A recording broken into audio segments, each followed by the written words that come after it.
लड़कों को हमेशा सेक्स चाहिए होता है और जिन लड़कों को हमेशा सेक्स ही चाहिए होता है, जो हमेशा सेक्स के लिए ही बात करते हैं, वो गंदे लड़के होते हैं, गलत लड़के होते हैं। और ये बात बहुत ही अच्छे से घर कर गया है फीमेल्स के मन में, लड़कियों के मन में। बहुत हद तक ये बात सही भी है, लेकिन ये बात कहाँ तक सही है इस बारे में कभी किसी ने बात नहीं की। साइकोलॉजिकली और बायोलॉजिकली ये बहुत ट्रू है कि लड़के सेक्स के पीछे होते हैं, लेकिन क्या फिर भी ये कहना बिल्कुल सही होगा कि जो लड़का सेक्स की डिमांड कर रहा है अपनी फीमेल पार्टनर से, क्या वो गंदा इंसान ही है? नमस्ते है जी दोस्तों, मैं हूं मयंक धैर्यवान, आपका अपना हैप्पी वाला हीलर। दोस्तों, हम यहाँ बातें करते हैं रिलेशनशिप इश्यूज, बिहेवियरल साइकोलॉजी और हीलिंग साइंस के बारे में, जिन्हें सीखकर आप अपनी पर्सनल और सोशल लाइफ में ग्रो करते हैं, वो भी हैप्पी वाले अंदाज में।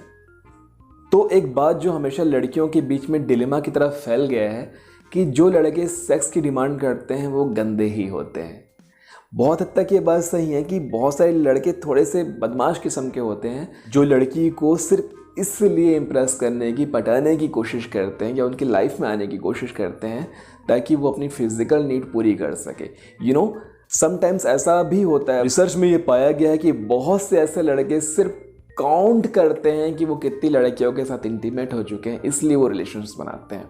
लेकिन ये परसेंटेज बहुत ही कम है और सिर्फ इसलिए आप सारे लड़कों को गलत नहीं समझ सकते। इससे पहले हम ये जानते हैं कि क्यों लड़के सेक्स के लिए डिमांडेड होते हैं, क्यों लड़कियों से ज़्यादा लड़कों को सेक्स करने की इच्छा होती है। वो अपने किसी पार्टनर के साथ इंटीमेट होने के बारे में पहले सोचते हैं। इसका बायोलॉजिकल कारण ये है, लड़कों के बॉडी में सीमन यानी कि स्पर्म का प्रोडक्शन काउंटलेस फॉर्म में रोज हो रहा होता है और इस सीमन का काम ही होता है रिप्रोडक्शन करना। जितना ये सीमन बढ़ता है, मेल्स के ब्रेन पे उतने ही सिग्नल्स जाते हैं कि उस सीमन को बाहर निकाला जाए, रिप्रोड्यूस किया जाए और इस दुनिया को आगे बढ़ाया जाए।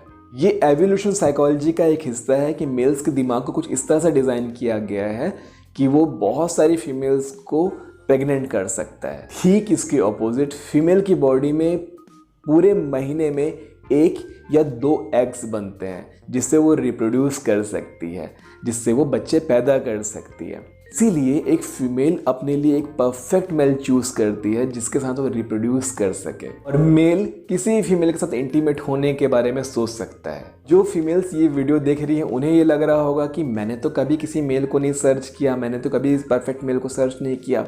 समझिए बातों को, ये आप नहीं, आपका हज़ारों साल के एवोल्यूशन से बना हुआ जो ये ब्रेन है ना, वो सर्च करता है। आपने कभी सोचा है कि कोई मेल आपको हैंडसम क्यों लगता है, कोई मेल आपको अट्रैक्टिव क्यों लगता है?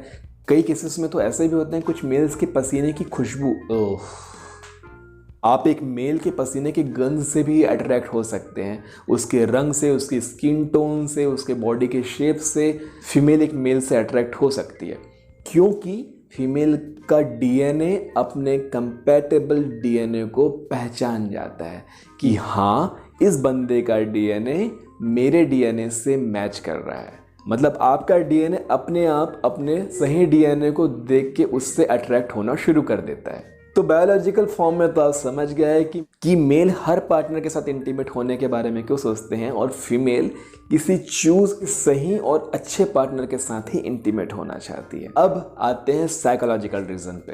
रीज़न तो हमने समझ लिया, जो बदमाश किस्म के लड़के होते हैं जो सिर्फ काउंट बढ़ाने के लिए फीमेल के साथ इंटीमेट होना चाहते हैं, ये तो खैर इसे साइड कर देते हैं, ये तो गंदे बच्चे ही हैं, गंदे लड़के ही, इसे छोड़ देते हैं।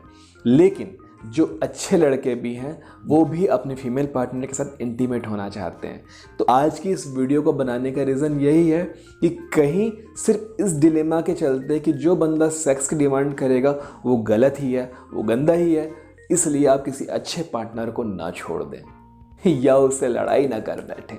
बहुत बार ऐसा होता है कि जो मेल अपनी फीमेल पार्टनर से बहुत ज़्यादा प्यार करता है, उसके साथ हमेशा रहना चाहता है, उसे पाना चाहता है, तो उसके मन में, उसके दिमाग में कुछ इस तरह से फिटेड है, प्रोग्रामिंग है, जो हज़ारों साल के एवोल्यूशन पे, कि अपनी फीमेल को पाने का ही मतलब है उसके साथ इंटीमेट होना। जब एक मेल अपनी फीमेल के साथ इंटीमेट होता है तब उसको सेंस ऑफ अथॉरिटी आती है कि हाँ, अब ये फीमेल मेरी है। इस रीज़न से वो अपनी फीमेल से सेक्स की डिमांड कर बैठता है। लेकिन मैं अपने मेल दोस्तों से ये कहना चाहूँगा कि डिमांड आप कर सकते हो, फोर्स कभी मत करना, क्योंकि ज़माना बहुत आगे बढ़ चुका है। किसी भी फीमेल को सेक्स के लिए फोर्स करते हो, साम दाम दंड भेद की नीति अपना करके उससे अपने बिस्तर पे लाना चाहते हो, भले ही आप उससे बहुत ज़्यादा प्यार करते हो, ये पूरी तरह से गलत है। आज की फीमेल बहुत समझदार है और उसे समझदार होना भी चाहिए। दूसरी बात मैं और कहना चाहूँगा अपने मेल फ्रेंड्स से कि अगर आप किसी फीमेल से प्यार करते हैं तो उसके साथ एक अच्छा टाइम, एक अच्छा हेल्दी टाइम बिताने की कोशिश कीजिए, उसे खुश रखने की कोशिश कीजिए। वो मौका अपने आप आ जाएगा कि वो खुद अपने आप को आपके हवाले सौंप देगी।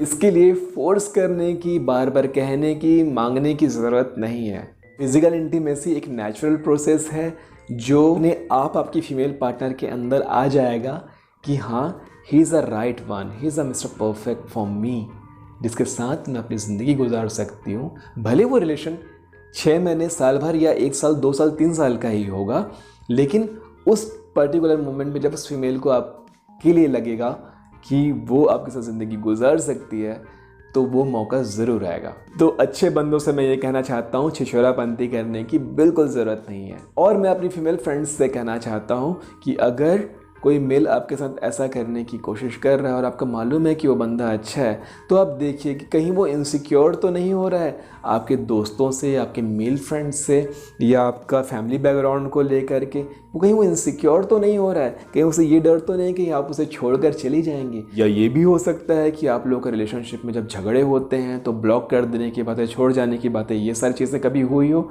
तो इस वजह से मेल इनसिक्योर हो जाता है। और हमारी इंडियन सोसाइटी में अभी भी एक डिलेमा फैला हुआ है मेल्स के माइंड में कि अगर किसी फीमेल के साथ वो इंटीमेट हो जाएगा तो वो फीमेल उसे छोड़कर नहीं जाएगी, जो कि टोटली रॉन्ग है, आप भी जानते हो।